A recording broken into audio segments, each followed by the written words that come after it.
2025'te DAEŞ geri dönecek diyor. Niye geri dönüyor DAEŞ? Hani DAEŞ bitmişti? Amerika Birleşik Devletleri haritada görünmeyen bir imparatorluk inşa etmek üzere düğmeye bastı. Trump belirsizlik demek. Trump gri alan demek. Şov yapmayı seviyor en basit ifadeyle. Ve gerçekten koltuğa oturmadan kendi şovunu da yaptı. Kanada coğrafyası önemli bir havza. Amerika'nın kendi kıtasında da su ihtiyacını karşılaması lazım. Kanada'da kıtanın en büyük su havzaları bulunmakta. En büyük su kaynakları bulunmakta. Bir Arktik Savaşı'na hazırım. Kuzey kutuplardaki savaşa hazırım. İster Çin, ister Rusya, kim olursa olsun ben burada olmaya devam edeceğim diyebilir. Trump, Kanada 51. eyalet olmalı dedi, bu gerekli dedi. Sınırların yapay olduğundan bahsetti. Bu bir söylem mi? Gerçekten bunları yapacak mı? Yani Kanada'yı, Grönland ve diğer yerleri gerçekten katacak mı? Yoksa sadece öylesine bir söylem mi? Kanada özelinde değerlendirirsek. Tamam. Donald Trump'ın daha koltuğa oturmadan Panama, Grönland'in yanında bir de Kanada kutusunu açması, belki de mektubunu açması oldukça yine şok etkisi yarattı. Tabii ki hepimiz biliyoruz ki Kanada ile Amerika Birleşik Devletleri arasında çok uzun sınır hattı var. Biliyorsunuz kıtanın en uzun sınır şeridine sahip olan iki ülkeden bahsediyoruz. Ve tarihsel olarak da Kanada ile Amerika arasında derin bağlar var. İkinci Dünya Savaşı'nda savaş süresince beraber aynı müttefiklik safında savaşmış. Birbirlerine oldukça destek olmuş. Ve her ne kadar işte Fransızca biliyorsunuz Kanada'da ikinci yabancı ise de birinci ana dil, kullanılan dil İngilizce. Şimdi böylesine tarihi, kültürel ve bir dil bağının olduğu coğrafyaya Donald Trump'ın çıkıp bir toplantıda İngilizce state demesi, Kanada state demesi, yani onların dilinde biliyorsunuz bu eyalet anlamına geliyor, devlet anlamına gelmiyor. Ve 51, 52, 53. eyaletlerimiz diye sıralarken Kanada'ya da bir yer vermesi oldukça şok etkisi yarattı. Kanadalıları da oldukça üzdü. Şimdi Kanada Başbakanı Trudeau'nun başbakanlıktan istifa etmesi 9 yılın ardından ve Kanada'da ciddi bir iç siyasi çalkantıların başlamasını da Donald Trump'ın bu söylemlerine bağlandı. Herhangi bir Amerikan işgali olursa, acaba Kanada'yı Amerika işgal ederse biz ne yaparız? Şimdi bu meydan okuma Donald Trump'ın bu söyleminde yine Grönland, Panama iddialarıyla da birleştirebiliriz. Çünkü Kanada'yı, coğrafyasını gözümüzün önüne getirdiğimiz zaman haritayı biliyorsunuz Arktik coğrafyasının hemen havzasının kenarında. Bir taraftan işte batı tarafından Alaska biliyorsunuz. Alaska üzerinden Rusya ile Bering Boğazı üzerinden komşuluğu var ve olası bir Arktik Savaşı'nda veya ticari mücadelesinde, çatışmasında da Kanada coğrafyası önemli bir havza. Şimdi bu hepsini beraber değerlendirdiğimizde ilk başta olası bir Kuzey Kutup'taki çatışma ortamında veya savaş ortamında Kanada'nın Amerika Birleşik Devletleri ile beraber olması oldukça önemli. Peki diğer taraftan nasıl bir mesajı var?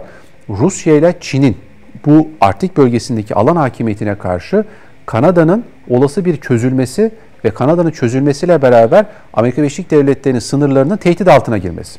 Şimdi Donald Trump'ın böyle bir endişesi olduğunu da net bir şekilde görüyoruz. Diğer taraftan Kuzey Atlantik Anlaşması üzerinden Kanada'nın üyesi olduğu hem NATO hem de Arktik Konseyi de yine Amerika'nın kendi kontrolünden çıkmasından korktuğu bölgesel oluşumlar. Bir de biliyorsunuz işin içinde yine enerji kaynakları var ki Kanada biliyorsunuz Amerika'nın ciddi miktarda petrol ve doğalgaz kaynağını karşılayan ve bir de bence her şeyden önemlisi, bunu ifade ediyorum sürekli, ikame edilemeyecek olan, dünyada savaşları çıktığı zaman önüne alınamayacak büyük kanlı hesaplaşmalara sebep olacak su meselesinin de en önemli kaynaklarından biri Kanada. Kanada'da kıtanın en büyük su havzaları bulunmakta, en büyük su kaynakları bulunmakta ve Amerika Birleşik Devletleri'nin hem kendi sınırları ötesindeki su kaynaklarını yönetmek, ki Orta Doğu'yu konuşuyoruz biliyorsunuz. İsrail'in Arz-ı Mevdun'u konuşuyoruz, Fırat Dicle diyoruz, Fırat Nil diyoruz. Amerika'nın kendi kıtasında da su ihtiyacını karşılaması lazım. Dolayısıyla Kanada'daki su kaynaklarına da göz diken, onları da kontrol etmeye çalışan bir Amerika var karşımızda. Şimdi ortak güvenliğin sağlanması, Arktik bölgesinin güvenliğinin sağlanması ve Çin ile Rusya arasındaki Çin ve Rusya karşıtı politikalarda Kanada demek ki önemli bir tampon bölge. Ve bu tampon bölgede inşa edilirken aslında Gülsüm Hanım, Donald Trump şunu ortaya koyuyor. Biz Pax Americana üzerinden, yani Amerikan barışı dedikleri, ki işte bir Pax Romana tarihi olarak belki oradan referans verebiliriz, bir pan mücadelesi veriyoruz. Yani nedir pan biliyorsunuz? Birleştirilmiş coğrafyalar. Şimdi pan siyasetini kimler güdüyor? Rusya. Ne diyor Rusya? Benim olanı geri almaya devam edeceğim diyor. Ukrayna benim diyor.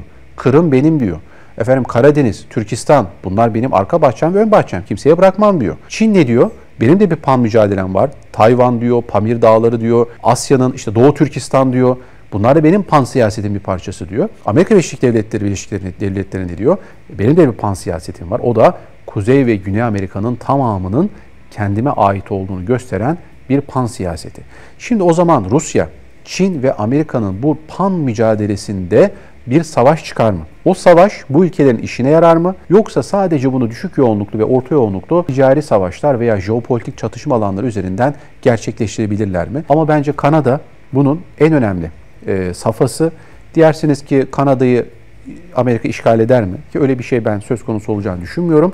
Ama Kanada siyasetini Washington merkezli, Beyaz Saray merkezli veya istihbarat merkezli bir şekillendirmeye veya kendi kamuflajıyla farklı bir yöne doğru evrilmesini önleyecek bir Kanada, yeni bir Kanada veya yeni Kanada Başbakanı kim olacak bilemiyoruz ama bir dönemin kapısını aralayabilir.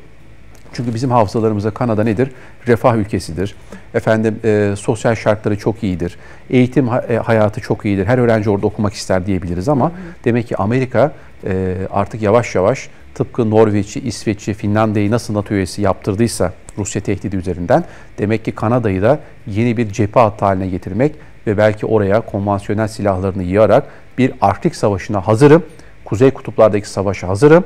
İster Çin, ister Rusya kim olursa olsun ben burada olmaya devam edeceğim diyebilir. Rusya da şunu söyleyebilir. Keşke Alaska'yı satmasaydım. Keşke Alaska benim olsaydı. O zaman tabii farklı şeyleri konuşurduk. Ama Rusya'da dediğim gibi Arktik siyasetinde hem sert gücüyle hem de yumuşak gücüyle ben de buradayım diyor.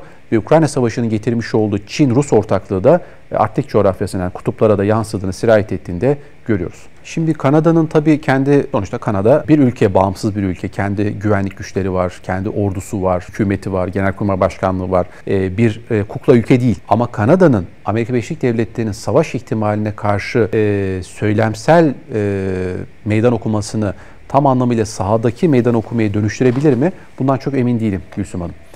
Şöyle bir müzakere ortamı olabilir. Yani bu meydan okuma aslında Donald Trump'ın Kanada'yı masaya çağırması. Yani Trump aslında Kanada'yı masaya çağırıyor. Diyor ki gel oturalım konuşalım. Ben senin tırnak içerisinde haminim. Ben senin ağabeyinim. Ve gel benimle otur konuş. Çünkü bir savaşa giriyoruz. Bu savaş ticaret savaşıdır. Yarın bir gün sıcak savaşa da dönüşebilir. Ama benimle oturmak ve konuşmak zorundasın. Artık geçmişte olduğu gibi ben tarafsız bir ülkeyim. Ben nötr bir ülkeyim. Ben refah ülkesiyim. İşte benim başbakanım bisiklete biner. Ben insanlarla şakalaşırım gibi o yumuşak Kanada'dan yavaş yavaş realiteye gören, real politikadan hareket etmesi gereken bir Kanada'ya doğru eğrildiğini söyleyebiliriz. Gerçekten Türkçe ismine benzer Kanada bir kanat ülke. Yani Amerika Birleşik Devletleri'nin Kuzey Kanadı. Ve Kuzey Kanadı'nda risk görüyorsa Amerika, bir savaş ihtimali görüyorsa o zaman hiç tabiri caizse kimsenin gözünün yaşına da bakmaz. Peki Güney Kanadı ne? Latin Amerika. İşte Panama üzerinden de Latin Amerika ülkelerine büyük mesaj gönderdi. Ve Amerika, Latin Amerika'da Çin'le biliyorsunuz ciddi ticari ilişkiler sürdüren Latin Amerika ülkeleri var. Özellikle Küba'ya ve diğer Venezuela gibi, Brezilya gibi, Arjantin gibi, Şili gibi bu coğrafyanın önemli ülkelerine de şunu söylüyor. Ben sizin gerçek haminizim, ben sizin ağabeyinizim. Ne olursa olsun bir savaşta beraber olmak zorundayız.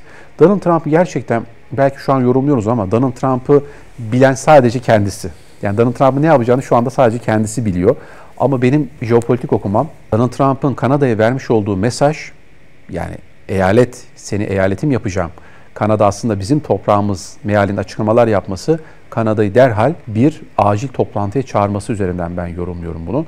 Ve Kanada gerçekten Amerika'nın bir kanat ülkesi olarak kuzeyde vuku bulacak bir çatışma, bir savaşa karşı da önemli bir mühimmat deposu, önemli bir askeri tampon bölge olabilecek kapasiteye de sahip. Zaten coğrafi özellikleri de bunu ortaya koyuyor. Peki daha göreve bile gelmeden neden bu kadar acele etti bunları birdenbire açıklamada? Bunu anlamış değilim açıkçası. Şimdi Gülsüm Hanım, Donald Trump bir ticaret adamı, bir tacir, bir iş adamı ve Donald Trump'ın başkan olmadan evvel gençlik dönemlerinden itibaren biliyorsunuz içinde bulunduğu ortamlar, televizyon programları, işin show time dediğimiz, show business dediğimiz o iş ortamının şova dönüştürü ve vitrini zengin tutma politikası. Tabii Trump bunu seviyor. Trump şov yapmayı seviyor en basit ifadeyle. Ve gerçekten koltuğa oturmadan kendi şovunu da yaptı. Şimdi Biden yönetimini akılsızlıkla suçladı, aptallıkla suçladı, Amerika'yı savaşlara sokmakla suçladı. Hatta hatırlayın Netanyahu'ya da aptal mealinde bir şey bulundu. Daha işte ona hakaret dediler. İşte Netanyahu ne cevap verecek dediler. Biz de dedik ya bir yandan diyor ki İsrail'i destekleyeceğim. Bir yandan Netanyahu'yu hakaret ediyor. Bu ne iş? İşte amaç bu. Bizi herhangi bir sabit yani tahmin edebileceğimiz bir senaryodan uzaklaştırmak. Trump belirsizlik demek. Trump gri alan demek. Ve Donald Trump en son Suriye üzerinden Türkiye'yi değil mi kutladı? Türkiye kazanandır dedi. Türkiye Sayın Cumhurbaşkanı'nı tebrik ediyorum dedi. Ve ben o zaman da söyledim. Onların bizim metlerine veya onların bizi övmelerine bizim ihtiyacımız yok. Övüyorlarsa daha dikkatli olmalıyız. Sonra ne açıklama yaptı? Sayın Cumhurbaşkanı Erdoğan'a ben saygı duyuyorum. Çok saygı duyacak bir lider dedi. Onun da bana saygı duyacağını biliyorum dedi. Tahmin ediyorum. Bu ne demek? Suriye üzerinden bir şeyler yapacak. Bir şeyler talep edecek. Bir şeyler yapmaya gayret edecek. Bize rağmen yapmaya çalışacak belki de.